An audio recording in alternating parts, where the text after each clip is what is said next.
Alguém já fez uma promessa para você e não cumpriu? E você, já fez promessas que você se esqueceu de cumprir? Cumprir promessas é uma das características mais marcantes de Deus. Nós vimos o exemplo na vida de Moisés, e agora vamos ver como promessas feitas muito tempo atrás se cumpriram perfeitamente com o povo de Israel por meio de Josué. Vamos conhecer mais de perto esse personagem valente e fiel a Deus? Promessa é dívida, é o tema da lição dessa semana. Eu sou Matheus Diniz. E eu sou Neila Oliveira. E você está no canal Lamed, onde você estuda a Bíblia de um jeito diferenciado. E é isso aí, caso você seja novo aqui, não perca essa história. Se inscreva para participar conosco e continuar acompanhando os próximos vídeos. Deixe também o seu like, o seu comentário e não se esqueça de compartilhar com seus amigos. E agora sim, vamos para o vídeo.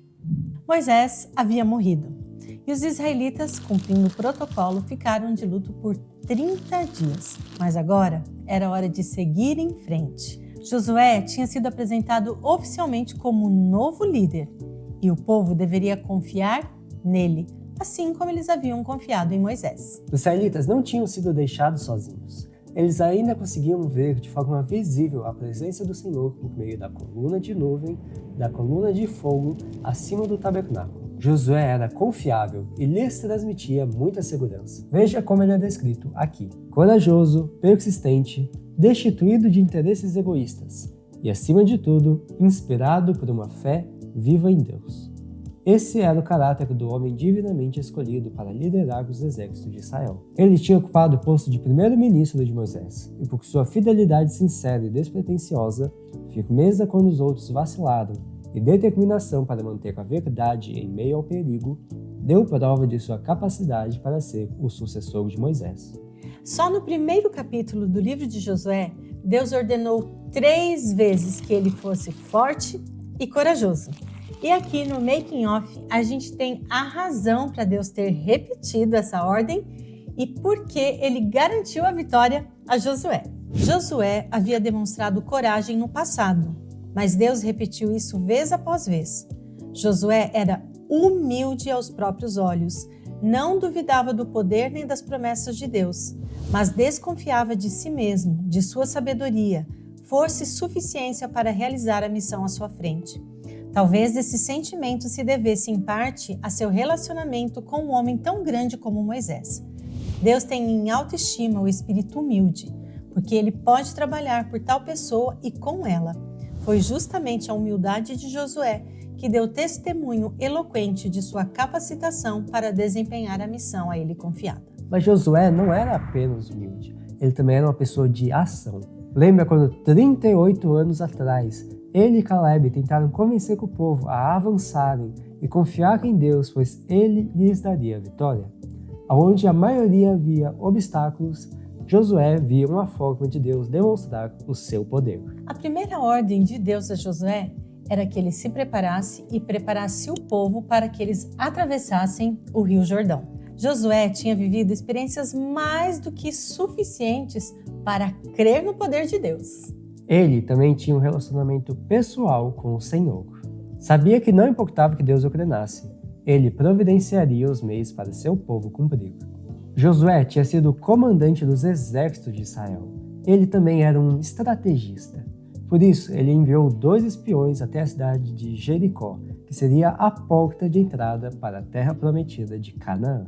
A tarefa desses espiões era colher informações a respeito dos habitantes e da cidade. A gente vai falar mais sobre o que aconteceu lá na história da próxima semana, mas aqui já fica o registro de que os espiões voltaram com boas notícias.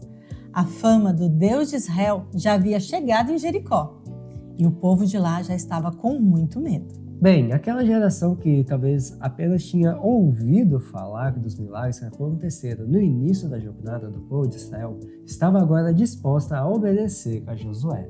Eles deveriam preparar o suprimento de comida para 3 dias de viagem e o exército deveria estar pronto. A primeira prova de fé aconteceu quando a multidão chegou às margens do Rio Jordão. Pode parecer difícil de acreditar pensando no cenário de deserto que até então foi bastante comum para o povo de Israel.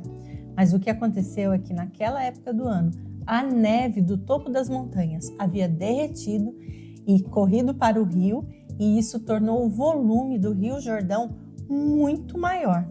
Olhando para o rio naquela condição, era simplesmente impossível atravessar sem um milagre.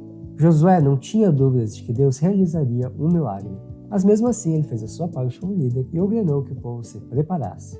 De que forma?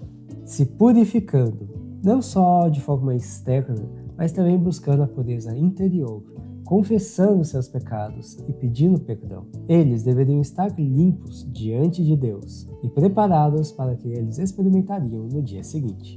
Os sacerdotes teriam um papel essencial. Eles deveriam tirar a arca que estava no meio do acampamento e caminhar com ela em direção ao rio. E aqui está o que aconteceu. Tente imaginar isso. No momento indicado, iniciou-se um movimento para a frente, com a arca abrindo caminho, carregada aos ombros dos sacerdotes. Um espaço vazio de aproximadamente 900 metros separava a arca do povo. Todos observavam com profundo interesse os sacerdotes avançarem para a margem do Jordão. Viram a arca sagrada se mover com firmeza em direção ao rio agitado e violento, até os sacerdotes mergulharem os pés na água. De repente, a correnteza do lado de cima parou de correr, enquanto a correnteza do lado de baixo escoou totalmente e o leito do rio ficou descoberto. Uau! O que você faria se estivesse ali, contemplando aquela cena? Embora fosse uma cena maravilhosa de se olhar, estava na hora de avançar. Enquanto os sacerdotes estavam ali parados no meio do rio, o povo avançava e ia de uma margem até a outra. Quando todos passaram e os sacerdotes então saíram e foram para a margem, as águas represadas então voltaram a correr. E aí teve uma cena ainda mais maravilhosa de se ver. Que privilégio para aquela geração!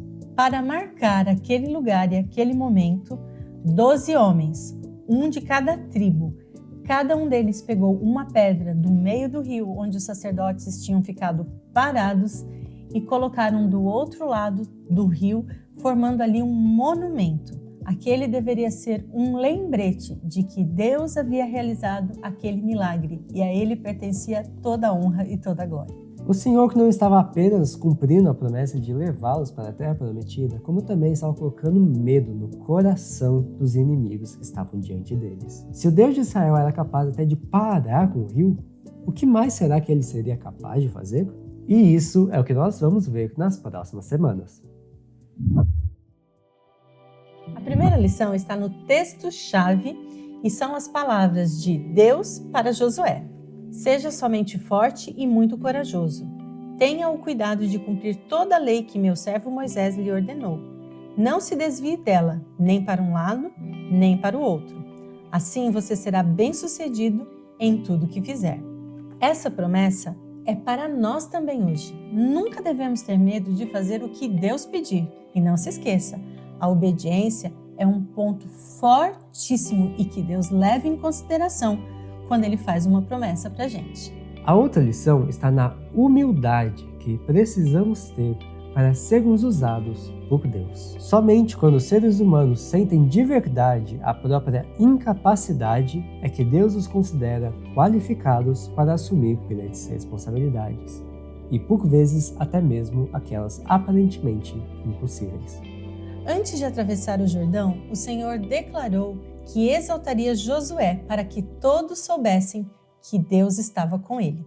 Que assim seja também em nossa vida. Que as pessoas saibam que o Senhor está conosco e que nós o amamos e temos prazer em servi-lo da melhor maneira possível. E chegamos ao momento mais aguardado dos vídeos, o momento dos abraços. E o primeiro abraço é para a base Seventeen da cidade de Ibicaraí, na Bahia. O abraço também vai para os adolescentes da igreja de Mamorama, da cidade de São Bernardo, Maranhão. Para a base Ômega, da igreja central da cidade de Itaquara, Bahia.